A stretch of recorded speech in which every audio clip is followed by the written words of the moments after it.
Good morning and welcome to another Monday morning We Are Sunderland briefing. John Furness, we are here. I'm Joe Ramage and I'm joined by Matty Hewitt. We're doing a little switcheroo this week, just with Matty being down at the Watford game on Saturday. But just before we get going, just want to give a shout out to our partners down at the Fans Museum and Cospex Opticians, and also give another plug to our latest competition. Huge giveaway on our site. If you subscribe for just £1, you can win with a chance to win Black Cats Bar season tickets for 2024-2025. Really great prize worth over £1,600. All you have to do is subscribe to our channel, subscribe to We Are Sunderland for just £1 to be within a chance to win that. Runs until the 10th of May, if I'm not mistaken, so you still got plenty of time to get involved with that. So, Matty, you were down at Vicarage Road on Saturday. If we just go straight into things, another defeat for Sunderland on the road. The last time that we'll be on the road this season to sum up what has been a pretty poor away campaign this season. But I guess just your thoughts initially on the game, a 1-0 defeat. Firstly, I've come away from it thinking, is it me? Am I the problem? Because you've beat Cardiff, West Brom, 2 wins. All right, I was at Leeds and got a draw, but I'm thinking, is it me? Am I really a jinx after all this? But no, seriously, on the game, it was it's a strange one because, I mean, we'll pull up the sort of XG graph in a bit. And again, I know we've touched on that. Some people don't read too much into it. I actually think it's a really good metric to actually shows your impetus in the game. And for me, the standout thing from that game was missed opportunities.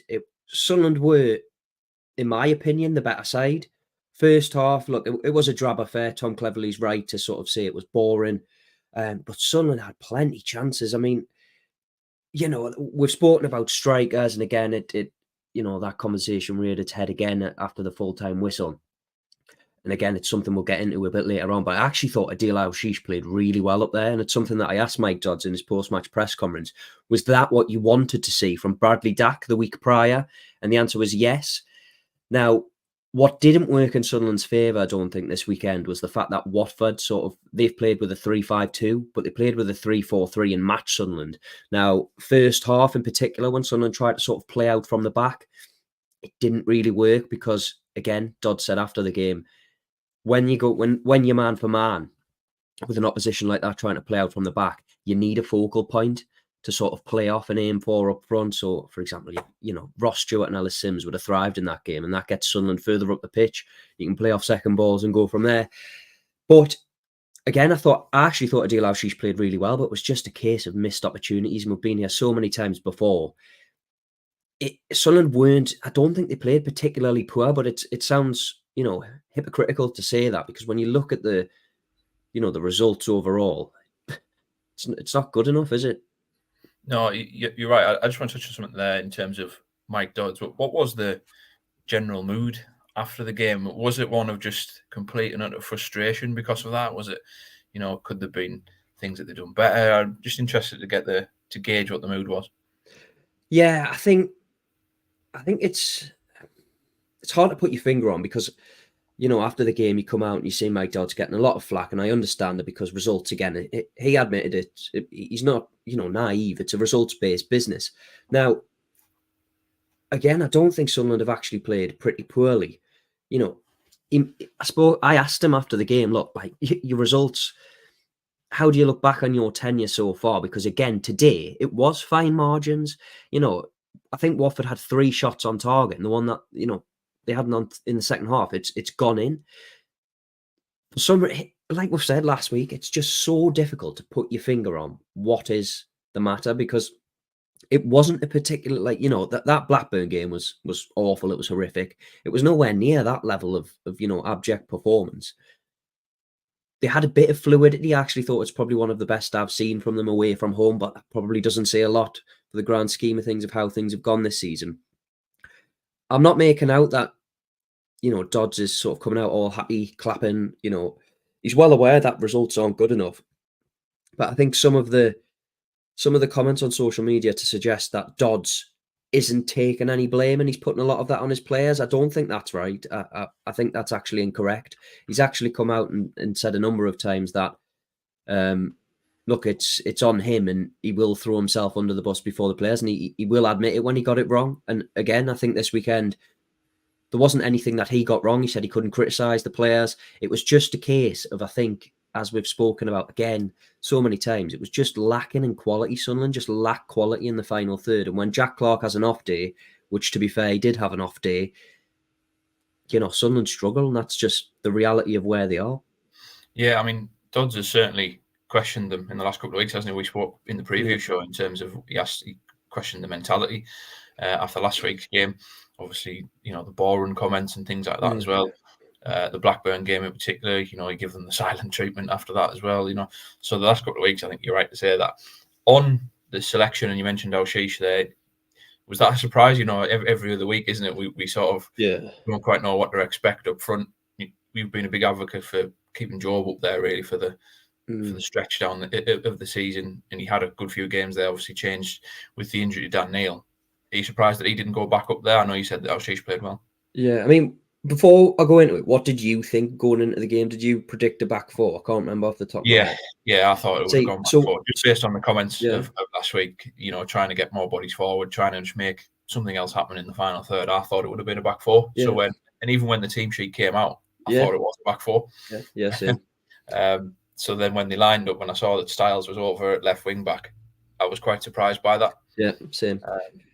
I mean, just to answer your question, I was surprised because on paper, I sat there and thought about it, and I thought about including it in the instant analysis that we do immediately afterwards on the final whistle. If that is a back four of Adji, Dan Ballard, Luke O'Nien, and Trey Hume, that is the strongest back four you can play at the moment, in my opinion. Yeah. And I thought, given the comments of last week, obviously with it being boring and the need to get more, to unlock that final third and get some attacking players, try and get a bit more fluidity in the final third. To be fair, they were a bit more fluid, as I've said, they created opportunities. It was just lacking quality in the final third. I was surprised. As I said earlier, was that to sort of match Watford with how they set up and try and exploit the wide areas of the pitch?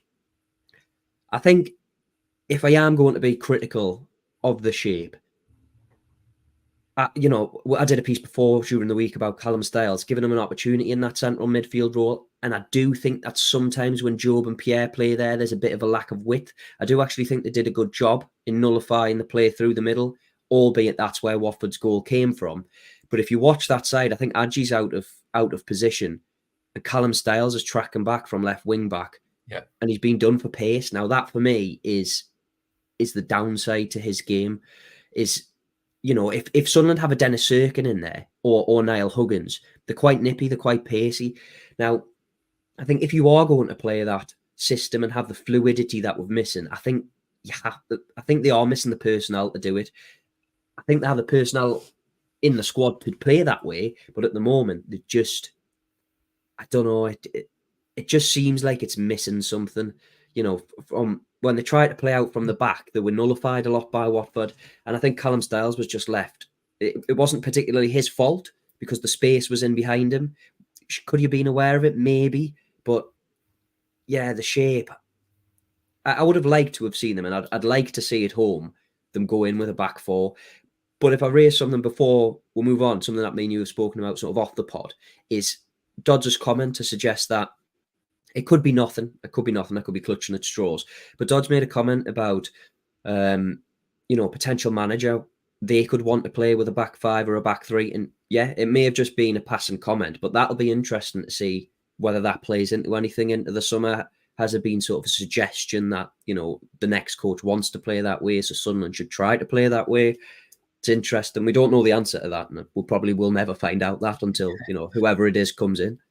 Yeah, it is. It's a good point, and particularly these last two games, you think Millwall's home, and then the way that went, the comments that came out to then stick with it again this week. You kind of touched on it there, and I was going to come on to Anthony Patterson in a little while, but the goal that was conceded, if you play in that system, it was a really bad goal to concede, wasn't it? In terms of how you said there that they got in behind too easily when you should have an extra man in defence, and then Patterson as well seemed to go through him a little bit. How did you make that? Yeah, I mean, I haven't watched the goal back in that sense. I've been looking at another side of it. For Patterson, it's difficult, isn't it? Because he's been so good this season, and I think it'd be harsh because to be overly critical of him, because at the end of the day, Sunderland's had so many opportunities at the other end of the pitch, and they just haven't taken them. You know, there was question marks over Patterson's distribution. Again, though, I think, like I've mentioned with Dodds' comments pre-match, if you have a focal point to play off further up the pitch, then Patterson isn't trying to clip balls out to the wing back and sort of inviting pressure onto you. So, in truth, I'd have to watch the goal back. I haven't watched it back since Saturday. I just think it's interesting because he's one that Dodd said is probably worthy of the break or needs the break after the West Brom game. You know, he took the little knock towards the end of that game. But you mentioned distribution there as well, and that just sort of made me think about the goal kicks that we saw on Saturday. Ballard was kind of taking them to Patterson, and then he was sort of sending them upfield. Now, what did you make of that? That was also seemed a little bit odd to me.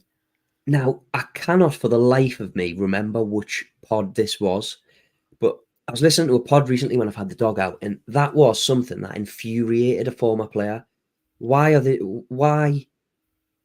Because for me, like, I know there's a whole... This conversation could go on for ages, so I'm going to try not to waffle.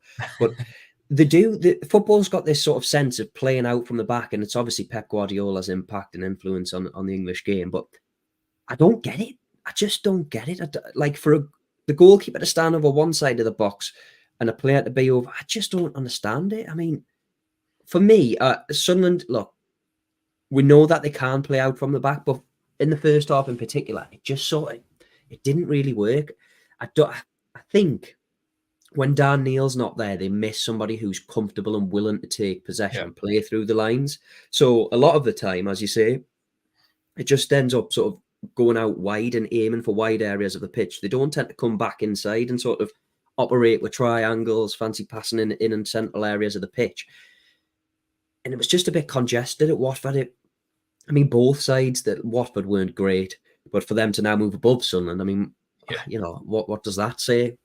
I think there was a stat as well, wasn't there, where if Sheffield Wednesday win this weekend, then they can finish 3 points behind Sunderland, having battled, you know, relegation all season. So, yeah, I mean, it's quite... It just goes again to show how big the drop-off has been in the second half of the season. But it could have been different on Saturday. You mentioned the chances. I think it was 11 shots, 6 on target, 3 big chances, 9 of those 11 coming inside the box.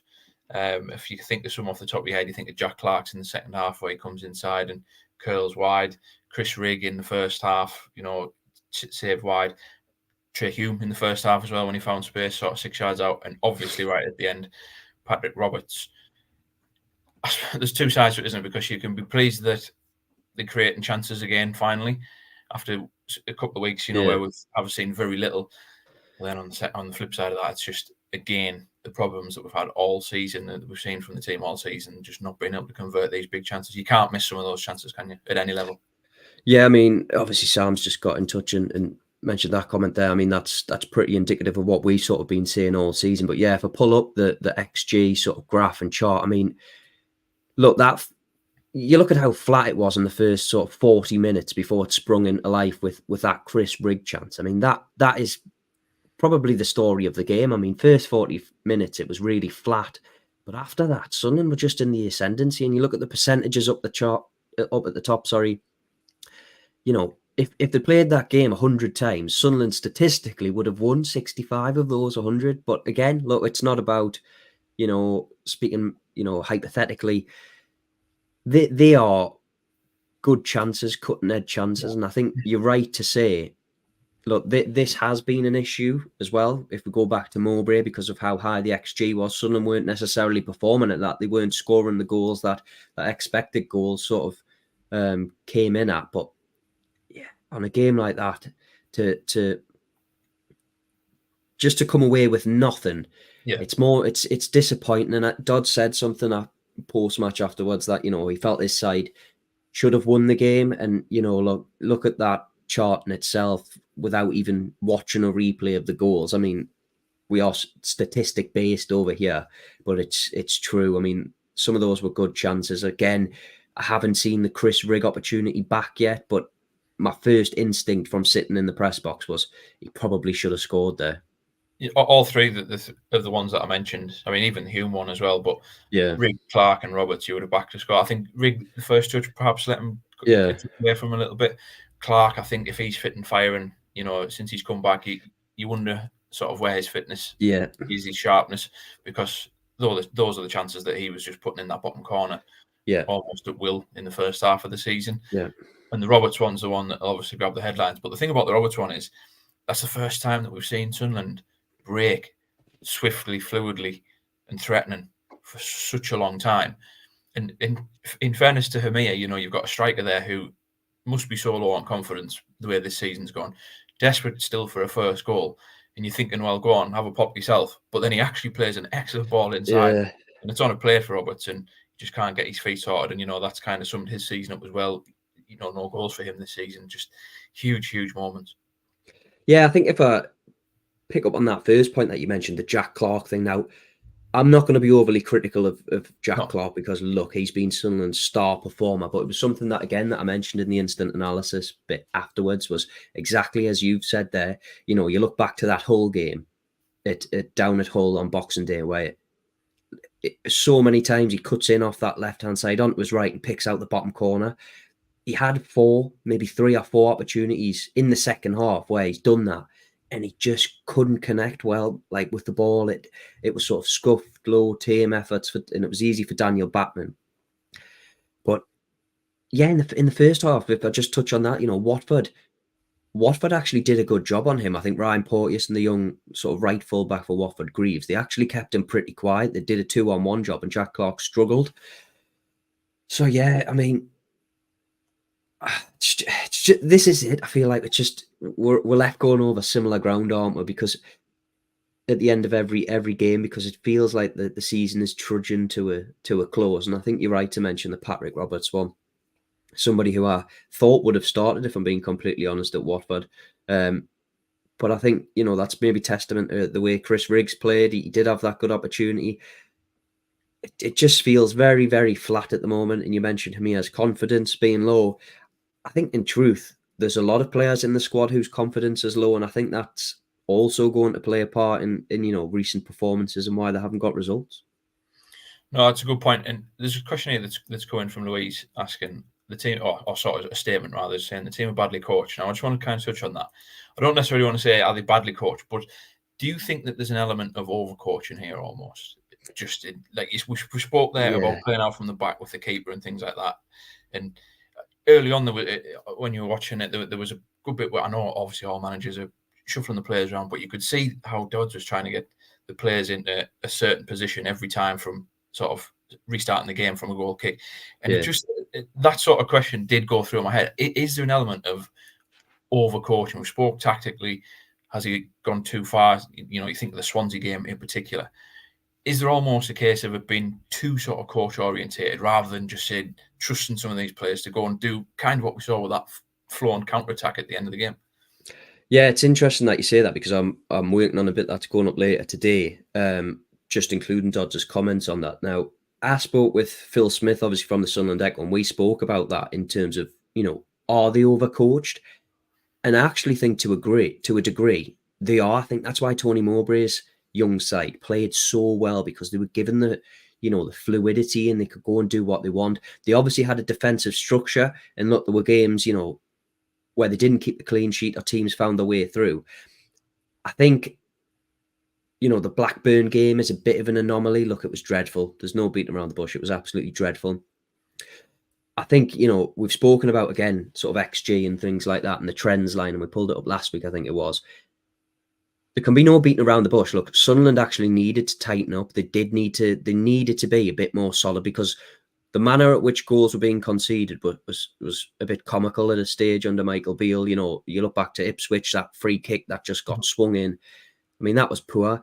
So the issue that Sunderland have is that the final third, so where they've once been so solid, they're not creating opportunities at the other end, and it's been the big downfall. I do think to a degree, they may be overcoached, but I think you also have to look at the longer picture. Look, they've had Tony Mowbray and Michael Beale and now Mike Dodds, and it's transitioning from each one. I think the first change from Mowbray to Dodds obviously isn't that harsh, but I think Dodds himself has spoken about the change after Michael Beale being a bit of a, he's had more work to do. It's interesting because that appointment was sort of hinted as, oh, well, not a lot will change, but it clearly has, because, it's the XG and things like that and stats have sort of fallen off a cliff. Yeah, I mean, that comment for me, it's not necessarily particularly just aimed at Mike Dodds. I think that's also just a football issue at the minute. I just wonder whether teams in general now, you mentioned Pep Guardiola and the impact that he's had on the game, there is just an overemphasis on every single dynamic. But what it does bring up that this game, to sort of wrap up this game a little bit, the away form, it's dropped off a hell of a lot compared to last season. It was sort of the foundation that got Sunderland into the playoffs last season, really, their away form. If I look through this year, won 6, drawn 6, lost 11, 24 points. They're currently 17th in the away form table. That could change depending on how things happen on the final day of the season. Last season, won 11, drawn 6, lost 6, 39 points, 4th in the division. This season, they've scored 22 away from home. Last season, they scored 35 away from home, conceded similar numbers of 24 and 22. I guess the big question is, why do you think it's dropped off so much this season? I think probably just the way Sunderland were geared up to play last year is, just fast counter-attacking football. We've not really seen that this year. Do they have the players to do it? I'd probably question that. I think obviously Jack Clark's the one. Again, a lot of it is just the players that have it at their disposal, I think. I think you look last year when you've got Ahmad, all right, Ross Stewart didn't play a lot of football, but even Joe Gelhardt.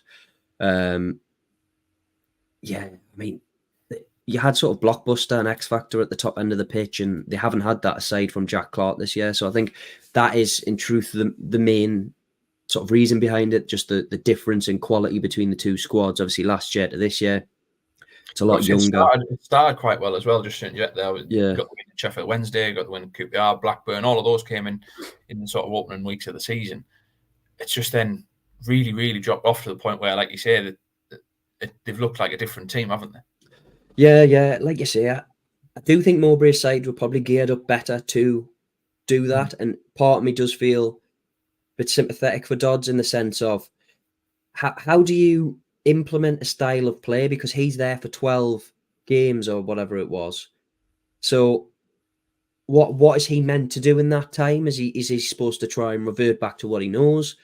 I think he's sort of stuck between a rock and a hard place in that sense. Now, that's not to defend some of the performances again, because look, the Blackburn one, really poor. QPR at home, pretty poor.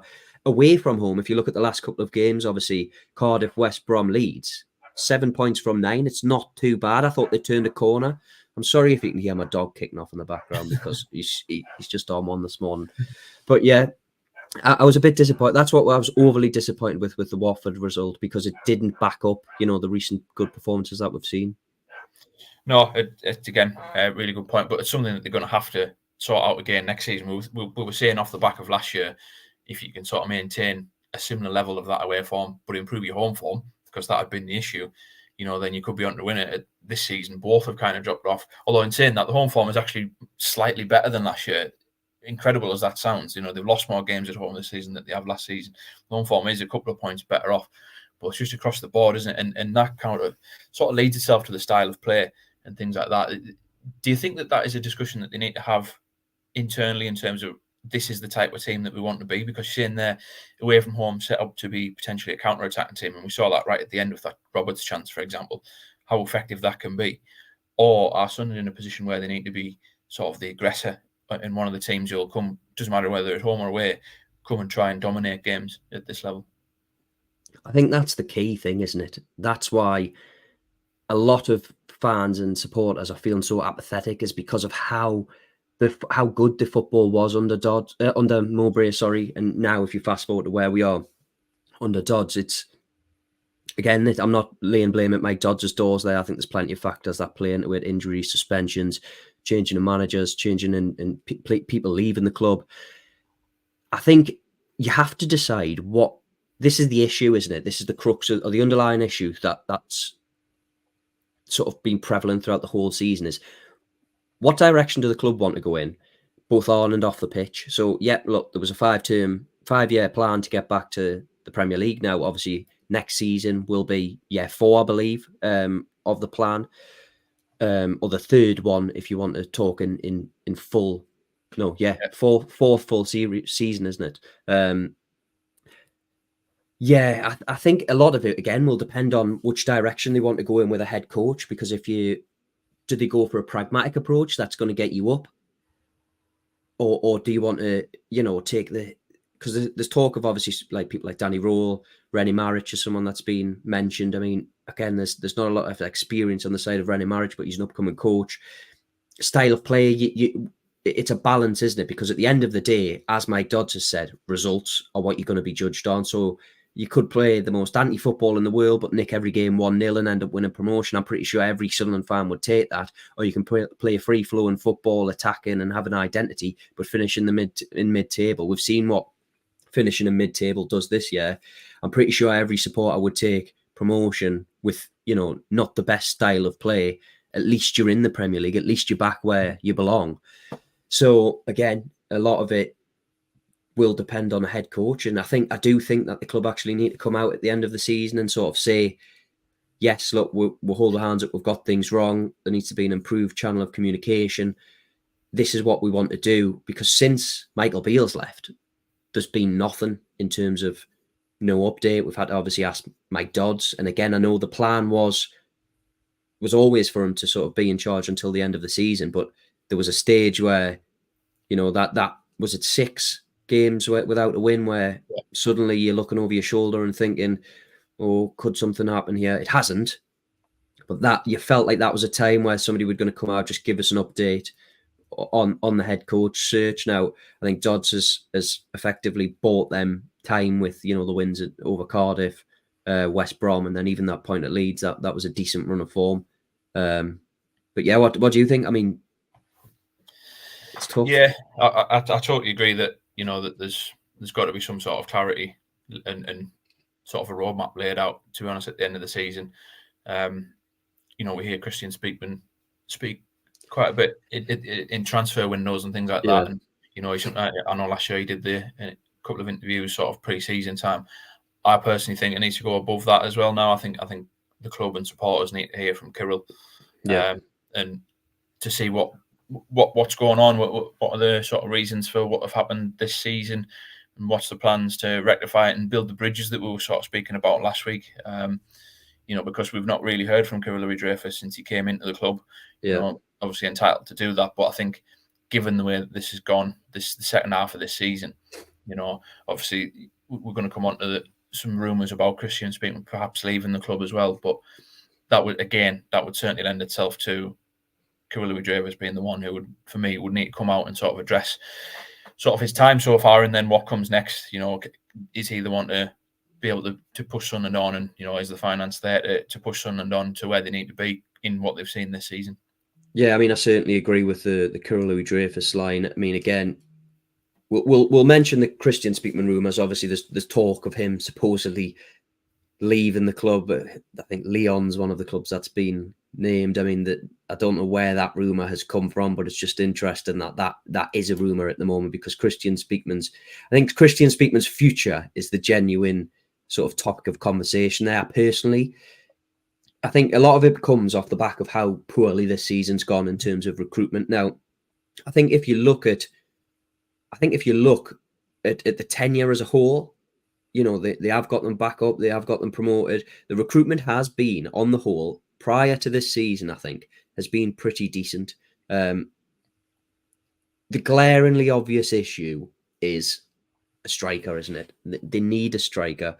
And look, I mean, Jeanette's just got in touch there. It's so obvious that they need to sort a couple of strikers. Now, it's true. Now, we spoke last week about the strikers that they did bring in. Now, again, there's nothing to say that they can't come good in a couple of years. At the moment, it's difficult to see that those players who've come in operating at a championship level. Now, again, a first full season in English football might do them, they will have learned from it. I personally think they need minutes elsewhere. How do you view Speakman's tenure? Because I think there can be no denying that this season has been pretty poor in terms of recruitment. But it's also important to mention that the budgets that are set come from above. So we don't know what he's working with in that sense. We don't know how much money there is available. It's all fair and well saying, yeah, well, they've gone down the cheap route that that is ideally that's what the model is to buy younger players, sell them on for profit. We haven't seen them. All right, we saw Ross Stewart depart, but we haven't seen many big players leave this squad, and it's all about how they reinvest it. And we're at that transitional stage, from my point of view, this summer. Yeah, we certainly probably are at that stage this summer. I think you're right to mention the budgets, because obviously we're not privy to that. So you can only work with what is there or what comes back in. Stewart fee, around 10 million, was it? Now, the highlight there is that how that has been reinvested has been very questionable. Unfortunately, football is very sort of reactive to the current situation. You can look at when Speakman came in. I think, what was it, the end of sort of December 2020, was it, when he came in? Obviously, Sunderland get promoted the first full season, have an excellent season last season, but then this season has been a huge regression. Yeah. Within that, there's been some good signings. There's been some that aren't so good, or certainly don't look at the moment. I think the experience debate, though, is one that is kind of shaping his tenure at the moment. If they're so wedded to this philosophy of bringing young players in, when you're getting so many people that are coaches, current head coaches, ex-head coaches, ex-players, who've all kind of had a bit of an input of late, saying the same thing, it's a little bit of a worry if that's not going to shift. Now, their counter argument might be someone that they brought someone like Bradley Dack in, who obviously has failed to live up to expectations. Would that be then unfair to scrap or change the model based on someone like a Bradley Dack? It's something that we spoke about, isn't it, though? But you can't, just in the same breath that you can't single out one player who goes on and does brilliantly, this is why the model works. You also can't point it at one bad sign and say, well, this is why we're not recruiting senior or experienced players. I mean, obviously, Clark's the one that they'll highlight the other way in terms of, we've heard Mike Dodd say a few times, he's not the Jack Clark now that he was that they brought in. And that's absolutely true. But what I'd argue with players like a Clark or Roberts, for example, they're not players that are unheard of, so to speak. They're players who have sort of been on the periphery or in and around, or in Roberts' case, playing for really big clubs, They're players who just needed to find somewhere to call home, so to speak. I think that could be the case with some of the other academy players that, you think of someone like a Sirkin or an Echo. I know he's been hit and miss this season, but I've spoken about it before on this pod where the recruitment or the players who seem to have done better are players who've been out of academies in this country, in Premier League academies. Huggins maybe is the exception, although he came in when Leeds were in the Premier League anyway, but they feel as though they're the kind of players who fit a little bit more than what we've seen when the club have sort of tested the overseas water. You look at that group of players, certainly over the last 12 months, and they're the ones that fall into the bracket of where you question the model and question the process. So, I mean, if he was to go, it's difficult to definitively say, has it been a success or has it not? Because on the one hand, you can say, well, he's come in and they've gone up and they've consolidated the championship. So absolutely. On the other hand, like I say, it's always about your next step. If you stand still, you regress at this level. And I've said it again, Sunderland outside of the Premier League, the minimum should be challenging to get into it. Now, it depends how long you can balance up or it's okay to get out of League One and sort of consolidate in the championship argument with where Sunderland historically have probably been over the last however many decades, So it's a fine balance. And there's a couple of things to add to that, isn't there? So you're right, and I agree that look, the promotion out of League One, we were there when it was some dreadful football, and that was it wasn't easy. We were there 4 years in that division. But it's also right to say that this is Sunderland and it does belong in the Premier League. Now, just on the regression this season, I'll just play devil's advocate and say that, well, is that just the nature of the championship? Because you look at the sides that finished in the playoffs last year, Coventry, Borough, Sunderland, all haven't hit the heights that they hit last year. Obviously, the latter of the two have been in and around the playoffs lately, but they don't look like they're going to finish in it. Is that just the nature of it? No, it absolutely could be. And it's a valid argument. I think Middlesbrough in particular have done similar to Sunderland in terms of lost the best players, lost the goal scorers and the creative outlets of Archer going back on loan, Akpom moving away, similar to Stewart and Ahmad moving on. and they try to bring it in replacement of sort of untested players. You're sort of seeing Latty Lath now hitting form for Middlesbrough, where you think, okay, but they've got a little bit of optimism going into next season because of what's happened. Yeah.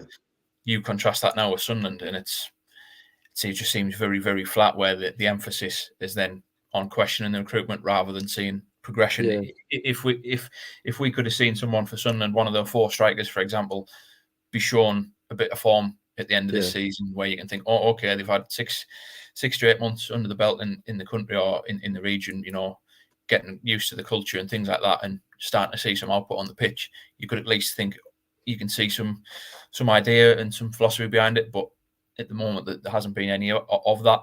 And when you think then, if you're taken out of Clarkneck over the summer, you're then really, really worried about what could potentially happen. That is why, regardless of where you sit on the fence with Kristjaan Speakman this summer, or if he stays or goes, is huge either way. And I'll just quickly go back to League One. I mean, some of the signings at that level, when you think about it, were excellent.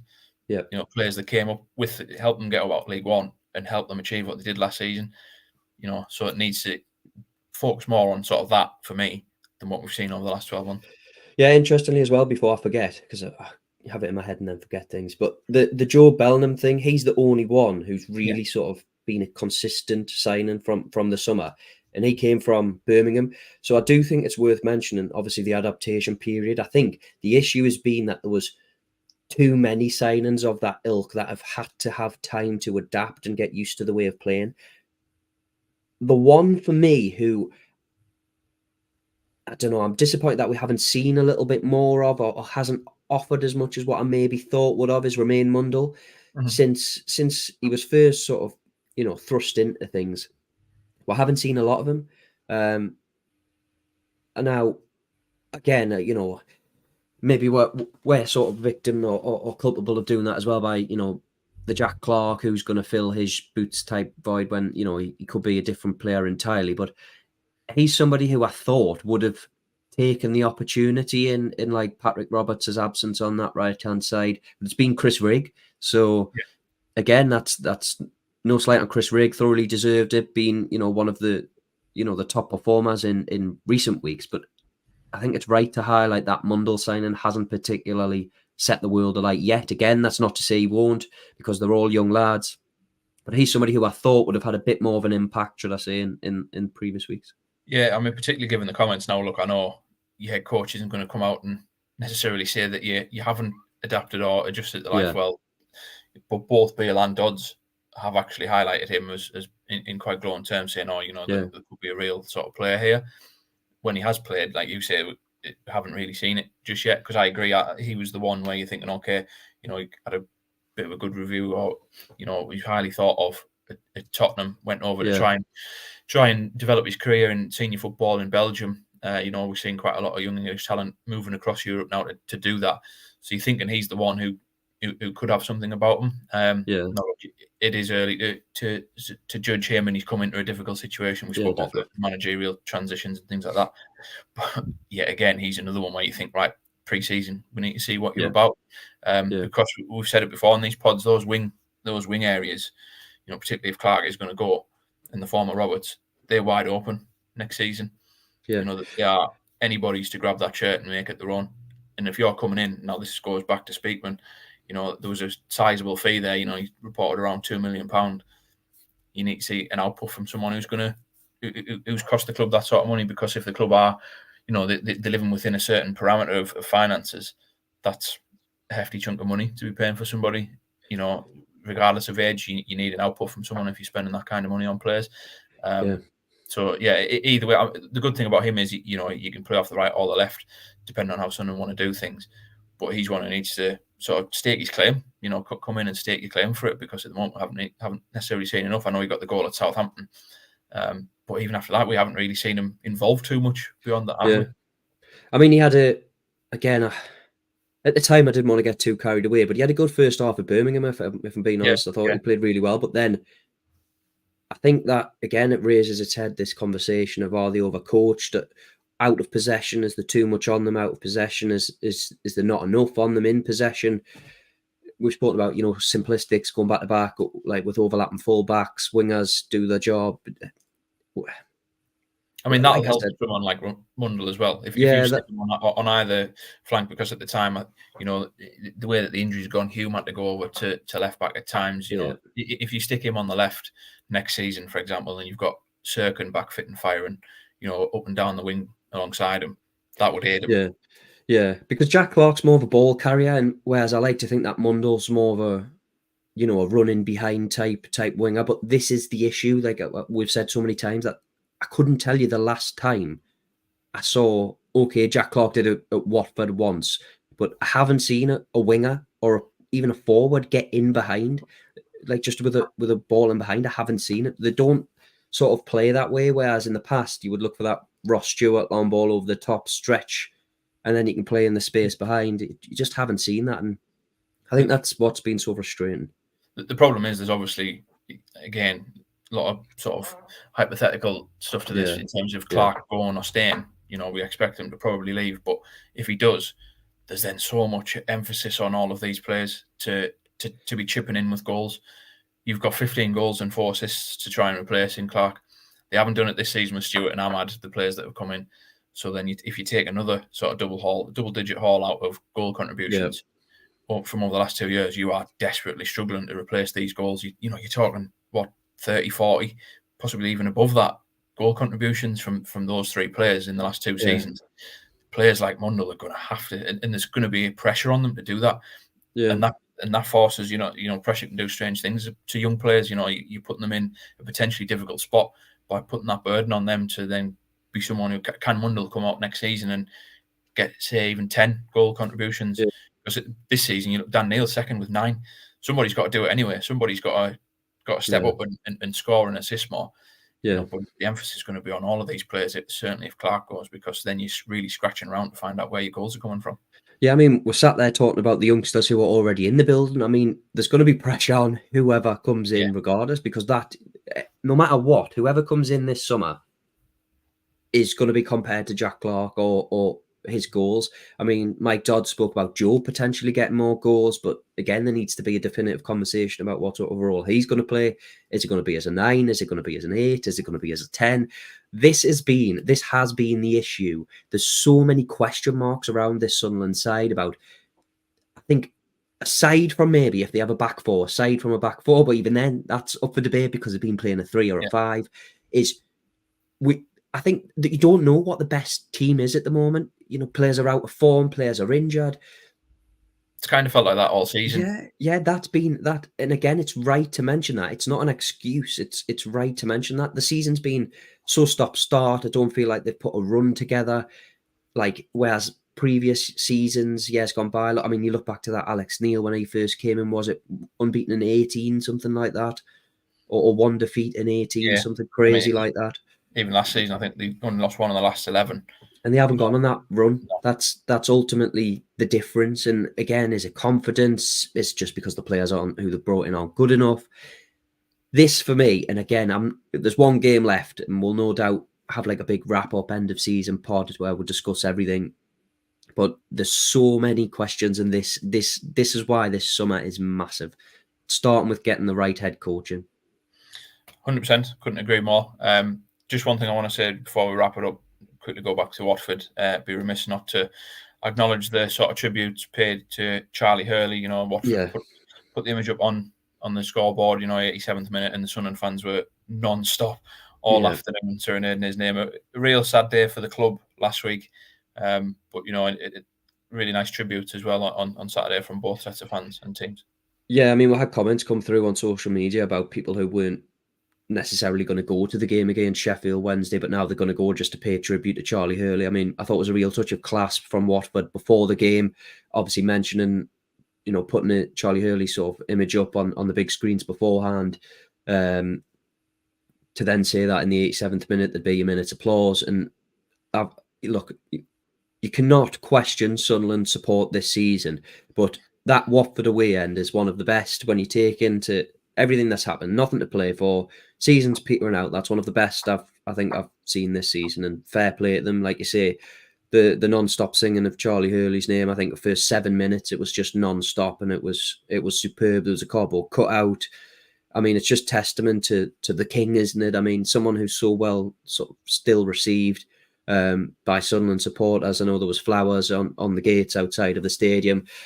Yeah, I think this weekend, I do think there'll be a lot of support from once again, with it being, the final home game. I think, well, Sunderland supporters wore black armbands at Vicarage Road.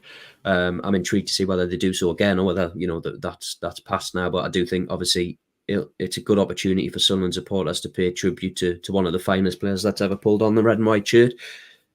Yeah, absolutely. It would play sort of, a hero for a lot of fans, generation of fans.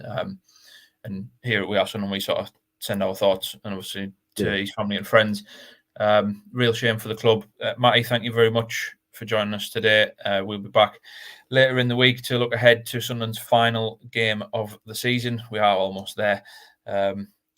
Until then, stay across all of our channels.